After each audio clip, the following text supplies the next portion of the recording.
Hey folks, if you're a listener to this channel, you know that I often complain about people in politics not leveling with their constituents. And if you saw my video yesterday with AOC, um, they often say you can have, basically politicians are telling their voters, you can have your cake and eat it too. You can have all the benefits and none of the inflation. And that's just not true. And I saw this video the other day of David Schweikert, Republican out of South Carolina, I believe, who kind of lays it out. And I want to react to what he says here. So let's take a look at this video. You guys let me know what you think in the comments below, but I think he does a good job. I'm going to walk through some of the solutions that are absolutely wrong. And then we're going to talk a little bit about the reality of the math.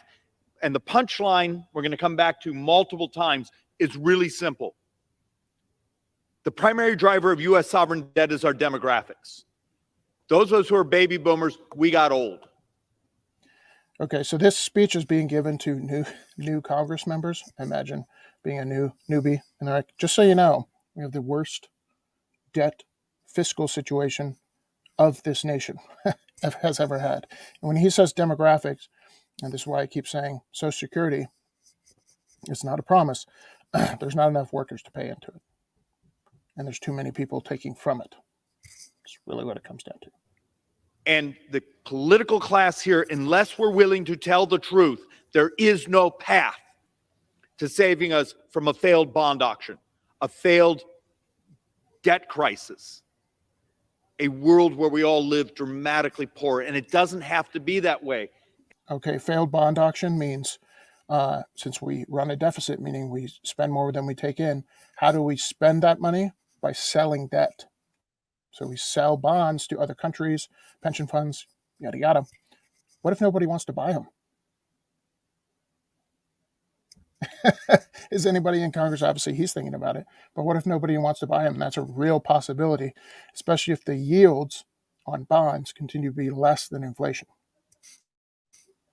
And look, I know I'm a broken record, but damn it, somehow we got to get this to start to sink in. So let's actually walk through some of the reality. I always start with this chart because it's just easy to get your head around. This is 2022. Now, the funny thing is, looks like 2023, the percentage that is mandatory, that means it's on autopilot. Your members here, people like me, we won't vote on it. This is Social Security, Medicare, Medicaid, these things that are a formula.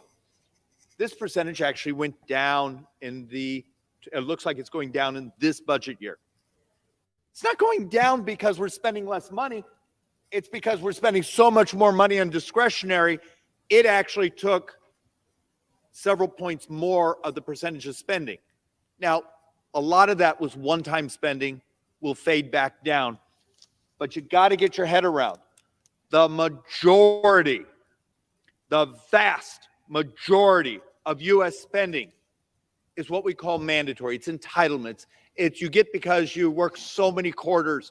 It's because you turned a certain age, because you're a certain tribal group, because you're a certain level of poverty. You get these benefits, and they're automatic. So if that's something you cannot touch, that's a sacred cow. That's where our debt's coming from, is mandatory spending. Social Security, Medicare, Medicaid, and they go up with inflation. So I don't see it ever being addressed. I think people will want to have their cake and eat it too. We just won't. So if it's not addressed, then expect more inflation. Formula. And then over here, you see this little green part? That's discretionary. That's what we call non-defense discretionary. This is what everyone thinks of as government. That's your foreign aid, that's your FBI, that's the IRS, that's all those things.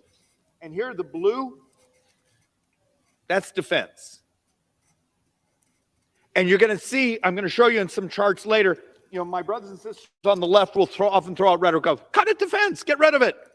Believe it or not, it's not even enough money to keep us in balance. You can get rid of every dime of defense. There needs to be an understanding of reality. Your government. If that was confusing, meaning if we cut every dollar of defense spending, we still wouldn't have a balanced budget. That's wild. Is an insurance company with an army. And I know that sounds trying to be somewhat humorous, but it happens to be the truth. Think of it that way. So what's the primary drive?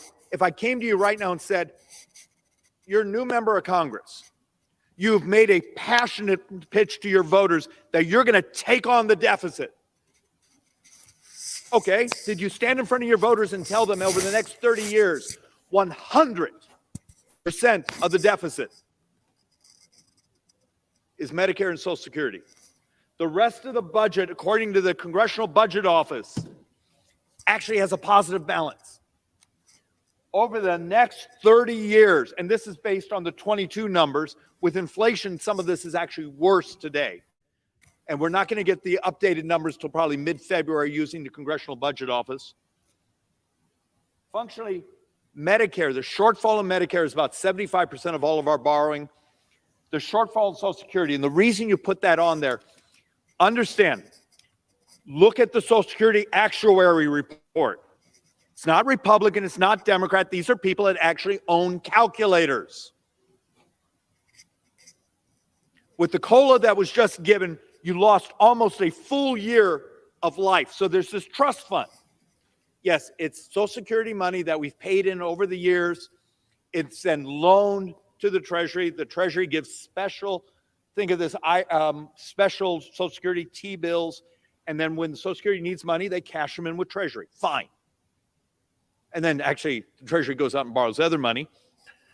So translation, with the inflation, we raised Social Security, right? The benefit.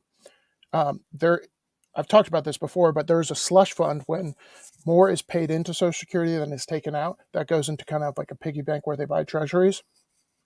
And then on years where more is taken out than paid in, they tap into that treasury.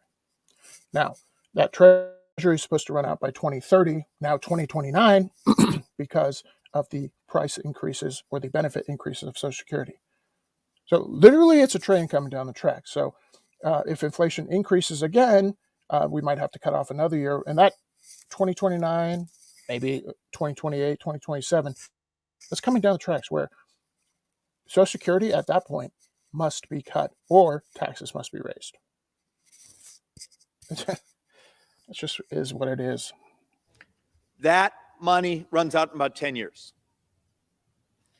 2 years ago, I believe the Social Security actuary report said when the trust fund runs out, our brothers and sisters who are 65 and older, or who are actually 62 and older, or whoever are just taking a Social Security check, will get about a 27% cut. I think last year's actuary report said about a 25% cut. It's based on, here's our projection of the revenues, the FICA taxes we take in today, and then it goes out the door.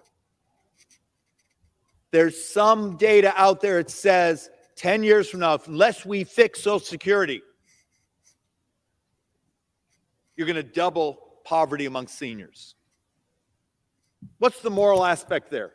How many of this body are ready to actually deal with the political nightmare cascade of the trolls who lie, the politicians, trying to tell the truth about a multi-trillion-dollar system that's out of money and what the negative shortfall. You do understand, I think the model said like in the next 60 years, 65 years, it's like $212 trillion short. And that's just the Social Security Trust Fund. And it is gone in about 10 years. It lost almost a full year of actuarial life with this year's COLA. These are the things that we're here to fix instead of the trite crap we come behind these microphones and talk about. These are the things that destroy a society because it breaks our promises. Yeah, I got to wonder, people who listen to him and go, shut up with all the numbers crap. It's just what it is, folks, unfortunately. It is what it is. And I think we're going to ignore it until the problem's here, until that trust fund runs out. So, act accordingly. couple more minutes, and then I'll link this video in the description. And how about, yes, I don't laugh at me. My wife and I are both 60, and I have a 6-month-old. We adopted another child. When my 6-month-old is 25 years old, two things. We either blow up the debt and deficit, which we're probably going to do that too, or double the U.S. taxes. When he's 25 years old, we have to double corporate taxes, import fees, tariffs, everything else, every what we call receipt. We got to double. It means top marginal rates like 70-some%. That's just the federal. Do you understand what these numbers mean? This was based that we have $114 trillion of borrowing in today's dollars. And these calcs were done before this inflationary cycle. This is what takes down a republic. How serious is this body really about telling the truth about the math? So let's actually walk through the fragility. And once again, I'm doing this substantially for the new members and the new staff here to understand what reality is. All day long, you are going to get pitched with people with shiny objects, or I need you to regulate this so I don't get competition in my business in the home district. I want some free money. I want you to give me a grant. We get this inbound all day long. We get the crazy conspiracy theory that has nothing to do with reality. And that consumes our time instead of thinking about this math and coming up with actual solutions. And we've come to this floor over and over and over with solutions. Except it seems to terrify our brothers and sisters here because it means A, telling the truth about the math. And then it means we got to do things really differently. You got to legalize. People don't want to be told the truth. But here, again, this is why I love economics. You cannot argue with the math. And you got to think about the probabilities of, what do you think, knowing the past tenure of Washington, what do you think they're going to do about what he's talking about? You saw the video I posted the other day about how people thought about, in AOC's district, what her constituents were saying. So you have one guy, Schweikert, talking, hey, here are the numbers. Here's how it breaks down. It's math. You can feel how you want about it, but this is where we're at. And then you have another side saying, how dare you try to cut our Social Security? How dare you try to cut this? How dare you it is what it is, folks. I'm sorry to say. So if you are in this beneficiary pool, you need to start thinking about this, because at some point they're just going to turn the light switch off because they cannot pay it. So you're either going to get paid with devalued dollars that buy half as much, or you're going to get a cut. It's just the way it is. I'm sorry to say. It sucks that it's gotten to this point, but it's been ignored for so long because of political incentives that we're here now. Technology. You got to legalize the disruption, because it's not about changing who pays. Before I do this, let's see if I can explain this. For my fans on the left who love Obamacare, the ACA, understand it's a financing bill. It just moves the money around. I get subsidized over here, but this group has to pay. The brilliant Republican alternative was a financing bill. Now, we actually did a more elegant job of spreading it along the curve, so you got some efficiencies, but it was still a financing bill. It's who had. All right, guys, I'll link the rest of the video in the description below, but you kind of get the idea, right? He does a pretty good job of laying out the numbers. And fortunately, you seem like a crazy person sometimes, like yelling at people like, there's a train, it's coming down the tracks. You see it. This fiscal cliff. And people just say, no, there's not. I mean, it doesn't make the train not come down the tracks if they don't see it, right?